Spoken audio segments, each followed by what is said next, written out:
Apa kabar pemirsa TVR Parlemen dimanapun Anda berada? Berjumpa lagi dalam program TVR 17 bersama saya Vincent Aldi.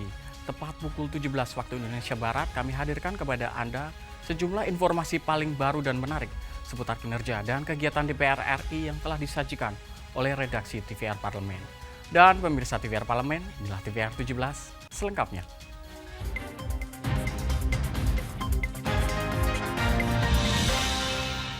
Berita pertama dari Komisi 3 DPR RI pemirsa yang pada kunjungannya ke Kalimantan Tengah mendorong seluruh aparat penegak hukum segera beradaptasi terhadap KUHP yang baru. Komisi 3 DPR RI mendorong seluruh aparat penegak hukum segera beradaptasi terhadap KUHP baru guna terciptanya kesamaan persepsi dalam implementasi KUHP baru tersebut. Ditemui usai mengadakan kunjungan kerja bersama Kapolda Kajati dan BNN Provinsi Kalimantan Tengah, anggota Komisi 3 DPR RI Hinca Panjaitan mengatakan, pasca disahkannya RUU KUHP yang baru, seluruh aparat penegak hukum seperti kepolisian, kejaksaan, hakim maupun pengacara perlu segera memiliki pemahaman yang sama terkait pergeseran nilai pemidanaan dalam KUHP baru. Saya mengingatkan kepada Polda Kalteng, Kejaksaan, juga BNN untuk mari bersiap. Karena waktu akan terus tiba, akan terus makin mendekat. Agar sumber daya manusia, penyidik-penyidik kita segera mempelajari dan mengubah caranya menghafal pasal ini. Contoh pasal 372, 378 yang biasa mereka pakai, pencurian, penggelapan begitu. Itu sekarang sudah bukan itu pasalnya. Jadi kalau tidak hati-hati nanti bisa saja seluruh dakwaan ini bisa NO atau ditolak karena salah menerapkan pasalnya. Nah, karena itu saya selalu mengingatkan ini untuk sama-sama kita melakukan penyesuaian, beradaptasi pada sisi KUHP baru kita. Hinca menambahkan dengan KUHP baru, penegak hukum dapat menerapkan alternatif hukuman selain pemidanaan sebagai upaya mengurangi angka kelebihan kapasitas lapas. Orientasi pemidanaan pada kasus tertentu diharapkan telah bergeser dari pemenjaraan menjadi rehabilitasi atau keadilan restoratif. Dari Kalimantan Tengah, Rifki Makdudi, TVR Parlemen melaporkan. Kita beralih ke Komisi 9 DPR RI pemirsa yang melakukan kunjungan kerja ke RSUP Kando di Kota Manado, Sulawesi Utara.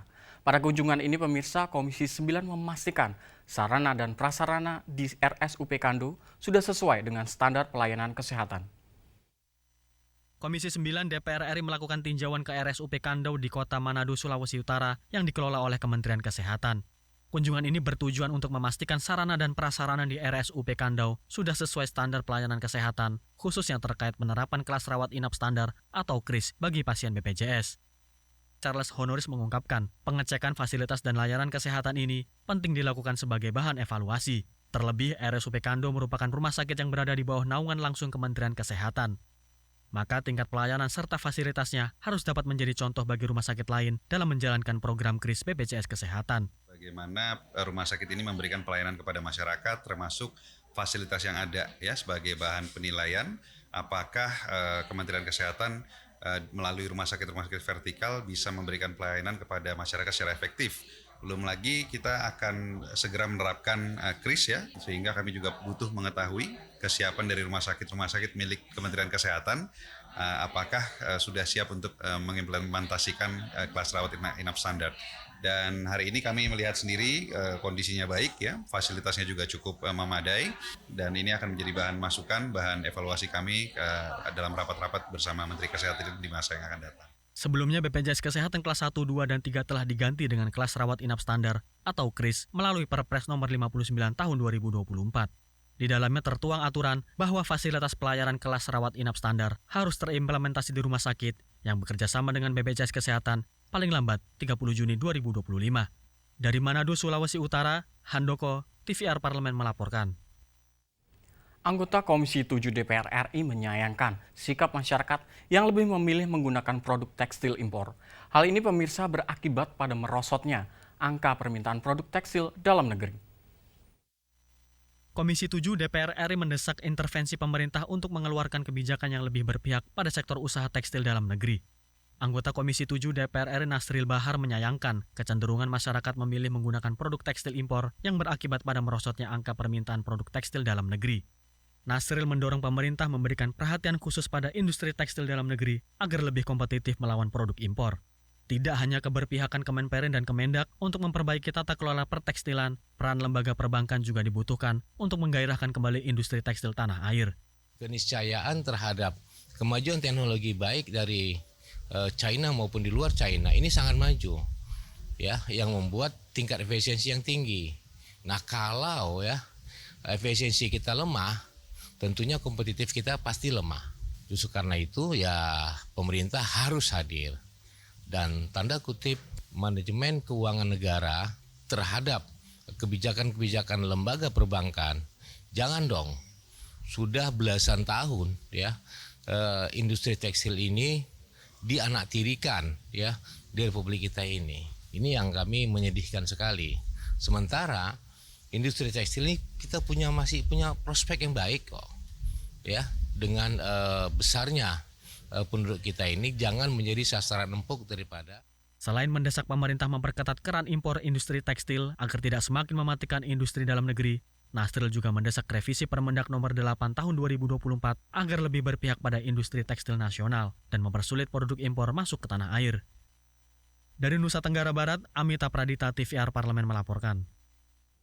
Seakan menjadi rutinitas, suntikan penyertaan modal negara atau PMN ke Badan Usaha Milik Negara atau BUMN terus bergulir. Ironisnya pemirsa, bukannya meningkatkan performa BUMN penerima PMN, justru semakin memperburuk. Informasi selengkapnya sesaat lagi, tetaplah di TVR 17.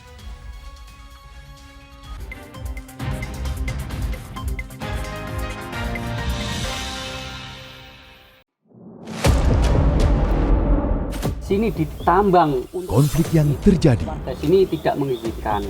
masalah yang tersisihkan menjadi kesenjangan sosial. Ya namanya rakyat kecil gak bisa apa-apa, mau komplain juga gak didengar. Sebab apa? Itu menyangkut isi perut kami semua. Bagaimana memutus keterbatasan untuk didengar? Jadi kalau misalnya masyarakat sudah merasa tidak lagi ada yang memperjuangkan aspirasinya, maka masyarakat memang sangat berhak untuk meminta dewan yang mewakili mereka di parlemen. Kami menyusuri batas-batas peristiwa, mengurai berbagai polemik yang terjadi, meluruhkan suara-suara marginal, menjadi nyata dalam setiap aspirasi, melaksanakan tugasnya sebagai wakil rakyat. Saksikan Aksi Dewan setiap hari Senin dan Rabu pukul 10.30 waktu Indonesia Barat, hanya di TVR Parlemen.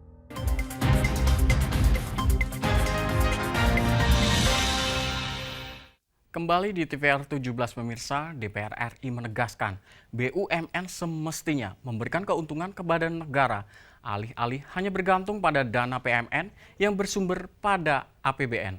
Belum lagi pemirsa, penggunaan PMN oleh BUMN seringkali dinilai tidak jelas pertanggungjawabannya. Simak liputan mendalam yang telah dihimpun oleh tim redaksi TVR Parlemen dalam segmen editorial Parlemen berikut ini.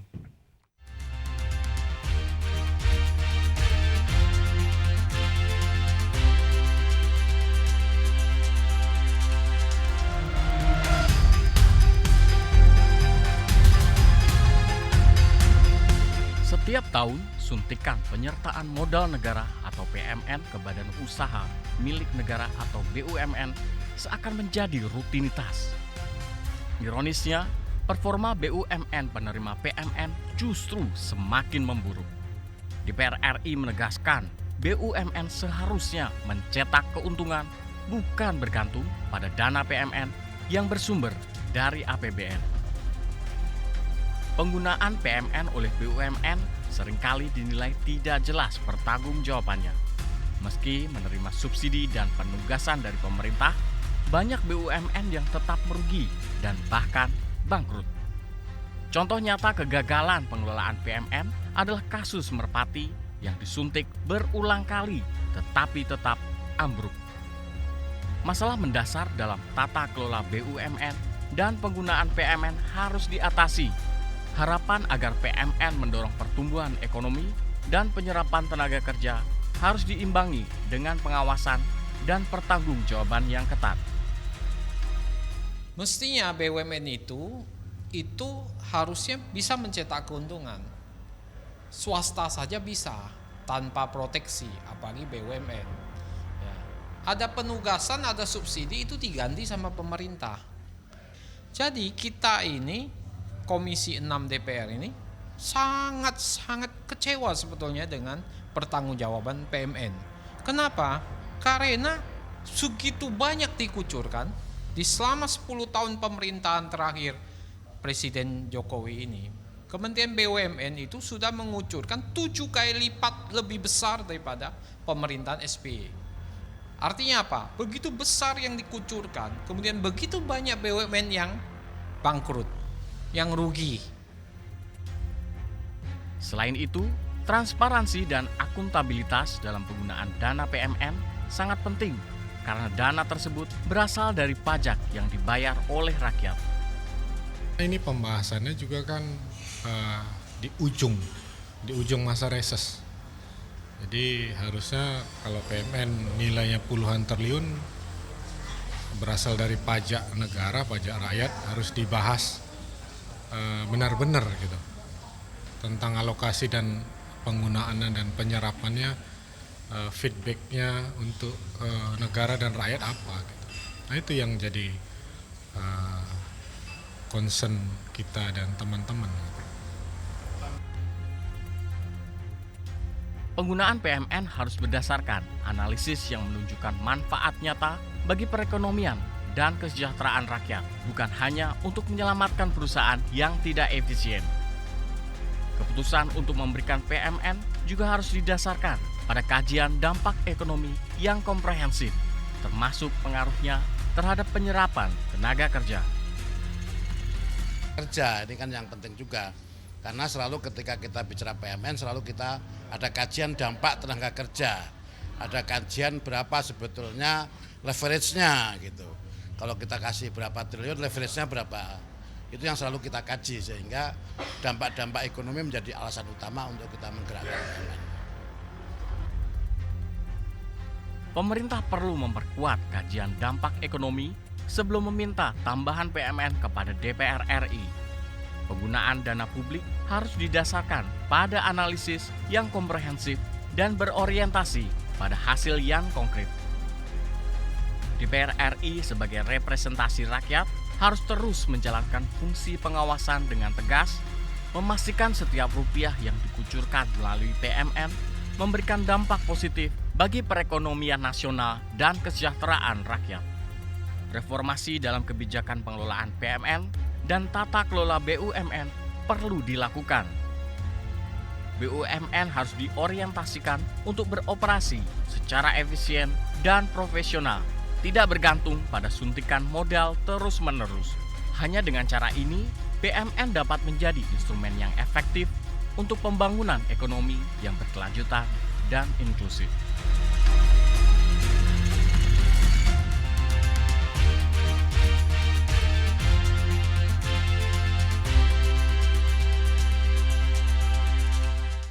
DPR RI telah menyetujui pembentukan pansus untuk mengevaluasi pelayanan haji di tahun 2024 ini. Informasi selengkapnya jangan kemana-mana, tetaplah di TVR 17.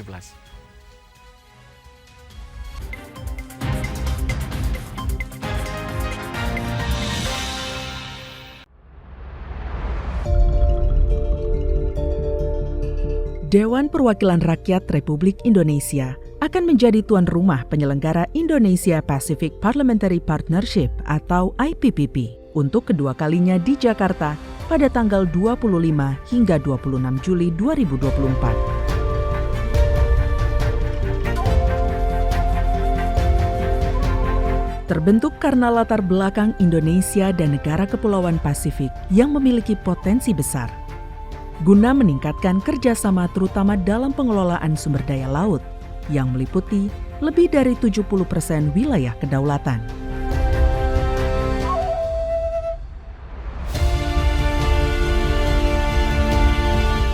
Mengundang 14 negara dan 2 negara bagian di kawasan Pasifik untuk berpartisipasi. IPPP membawa tema besar yaitu Fostering Regional Connectivity and Inclusive Development.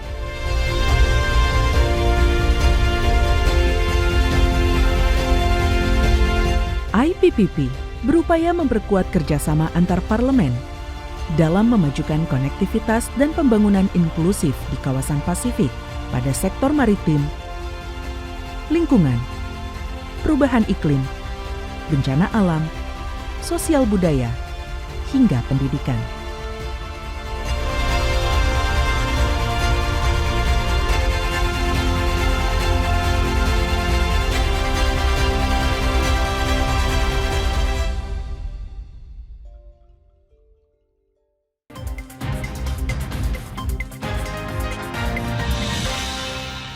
Kembali di TVR 17 pemirsa, sejumlah persoalan mengemuka seperti adanya dugaan peralihan kuota haji tambahan ke kuota ONH+, hingga sejumlah persoalan teknis yang ditemui tim Was Haji DPR RI saat mengawasi jalannya penyelenggaraan ibadah haji menjadi alasan dibentuknya pansus ini.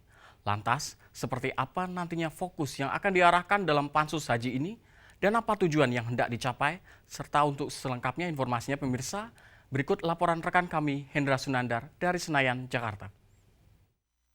Baik pemirsa TVR Parlemen, dimanapun Anda berada, kami informasikan kepada Anda bahwa DPR RI telah menyetujui pembentukan pansus terhadap pelaksanaan evaluasi haji di tahun 2024.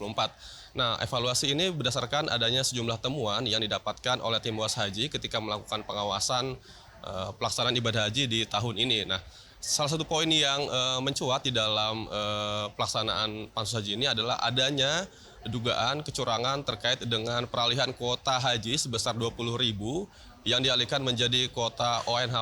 Nah, ini kemudian menjadi pertanyaan dari sejumlah anggota dewan dan inilah menjadi salah satu alasan dibentuknya pansus haji. Nah, seperti apa nantinya pansus haji ini berlangsung dan seperti apa kemudian evaluasi yang akan dilakukan. Saat ini kami sudah bersama dengan Wakil Ketua Komisi 8 DPR RI, yakni Bapak Aceh Hasan Sajili dari fraksi Partai Golkar. Baik Bapak, terima kasih atas waktunya Pak. Terkait dengan pembentukan pansus ini Pak, nanti mungkin apa yang menjadi trigger terhadap pengawasan dan evaluasi haji pada tahun ini Pak? Iya, yang paling dinilai menjadi trigger utama adalah tentang bahwa penyelenggaraan ibadah haji ini yang seharusnya kuota sebesar 241.000 yang di dalamnya termasuk kuota tambahan 20.000 itu sesuai dengan kesepakatan rapat kerja antara Menteri Agama dengan Komisi 8 DPR RI sebagaimana undang-undang seharusnya itu dipergunakan 92% untuk haji reguler dan 8% untuk haji khusus. Namun belakangan Menteri Agama atau Kementerian Agama membuat kebijakan bahwa pembagian kuota tersebut terutama kuota tambahan dialihkan dari yang seharusnya 8% untuk haji khusus, kemudian 92% untuk haji reguler dibagi menjadi 50%. Jadi 10.000 untuk haji khusus dan 10.000 untuk haji reguler. Tentu kebijakan tersebut sesungguhnya menyalahi kesepakatan sebagaimana yang telah diputuskan bersama. Kami tentu melihat bahwa seharusnya kebijakan tersebut kalau mau dirubah tentu harus mendapatkan persetujuan dari DPR, dalam hal ini adalah Komisi 8 DPR RI. Karena kita tahu bahwa dasar di dalam penyelenggaraan ibadah haji itu adalah hasil rapat kerja Komisi 8 DPR RI yang kemudian dijadikan sebagai basis di dalam keputusan Presiden nomor 03 tahun 2024 tentang biaya penyelenggaraan ibadah haji. Jadi kebijakan pemerintah atau Kementerian Agama yang membagi kuota tambahan itu ke dalam 10.000, saya kira tim Was menilai terutama ini sudah melanggar kesepakatan ya. Pak, tapi secara umum Pak, kesimpulan akhirnya pelaksanaan ibadah haji tahun ini apakah lebih baik dibanding tahun sebelumnya Pak? kalau melihat dari fakta yang terjadi di lapangan, tentu kami masih menemukan kasus yang selalu berulang-ulang. Ya, walaupun kejadian tahun yang lalu seperti keterlambatan mengangkut jamaah selama di Muzdalifah itu sekarang lebih teratasi, tetapi masalah pokok dari penyelenggaraan ibadah haji tentang bagaimana over capacity, ketersediaan toilet, jauhnya jarak jamaah menuju Jamaroh, dan misalnya keterlambatan pengangkutan jamaah dari tanah air ke tanah suci, dari tanah suci ke tanah air, itu masih terus berulang. Tentu harus dipastikan bahwa hal-hal semacam ini tidak boleh terjadi, gitu ya. Kita seperti tidak pernah belajar dari pengalaman, maka seharusnya dari pengalaman pansus ini kita harapkan tentu target utamanya adalah bagaimana memastikan agar layanan terhadap jamaah terus semakin hari semakin meningkat, begitu. Baik Bapak, terima kasih atas kesempatannya Pak. Baik pemirsa, demikian wawancara kami dengan Wakil Ketua Komisi 8 DPR RI, yakni Bapak Aceh Hasan Sajili. Dan tadi disampaikan bahwa peralihan kuota tambahan sebesar 20.000 menjadi kuota Haji Plus sebesar 10.000 itu menyalahi aturan yang disepakati oleh Komisi 8 dengan Menteri Agama. Dan tentunya ini menjadi satu evaluasi yang sangat serius. Di samping juga adanya evaluasi di balik pelaksanaan haji seperti ada tenda yang kelebihan kapasitas dan transportasi yang juga dirasa masih kurang, sehingga ini menjadi sangat penting dan perlu untuk terus diperbaiki ke depannya. Dan diharapkan Pansus Haji DPR RI bisa memberikan satu evaluasi yang baik demi pelaksanaan ibadah haji yang lebih baik di tahun berikutnya.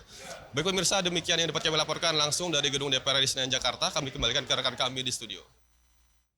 Selanjutnya pemirsa, apa saja yang menjadi topik perbincangan di media online nasional pada hari ini usai jeda, tetaplah di TVR 17.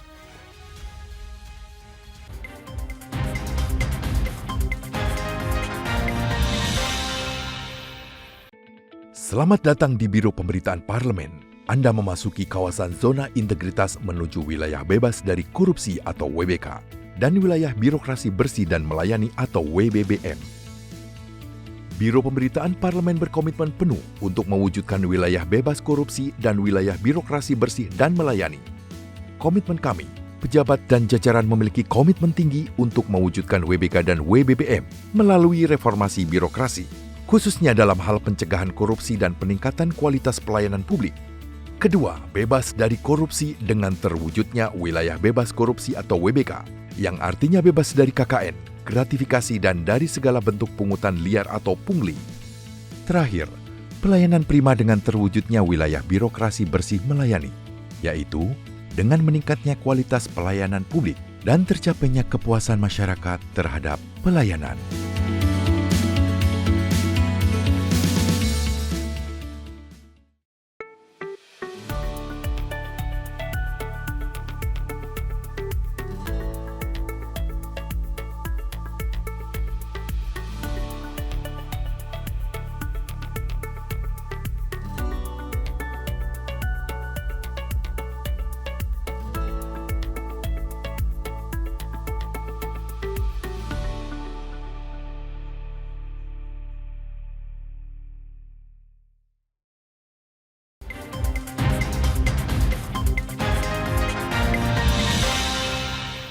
Kembali di TVR 17 pemirsa, kali ini kita masuk ke segmen media online nasional. Dan mari kita simak isu apa saja yang menjadi sorotan media serta tanggapan dari sejumlah anggota Dewan bersama rekan kami Diva Rizka.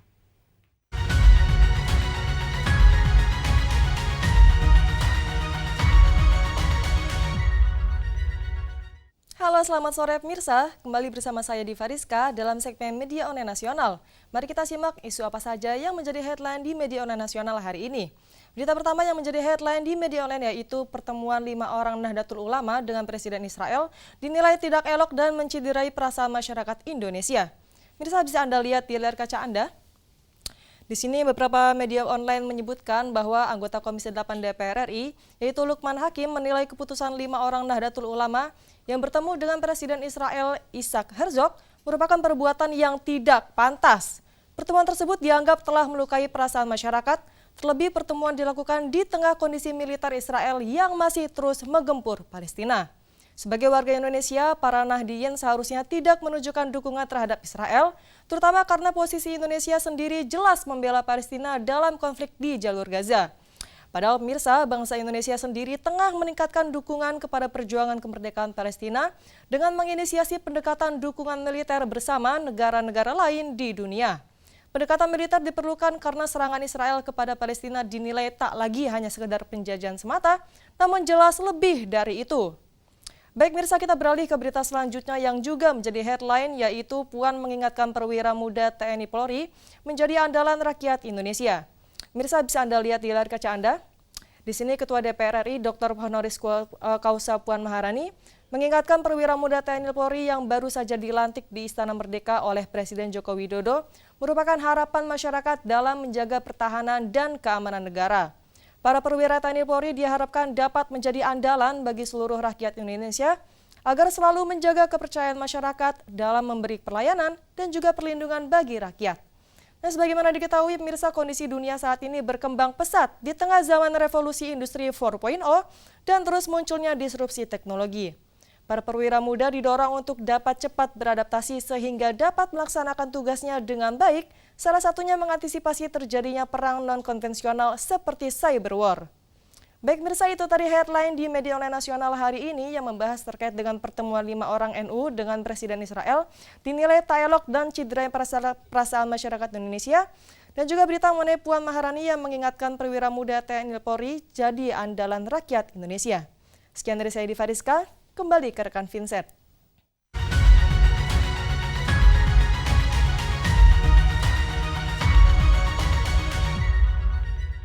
Ya, terima kasih rekan Diva yang telah menyampaikan sejumlah update sorotan dari media online nasional pada hari ini.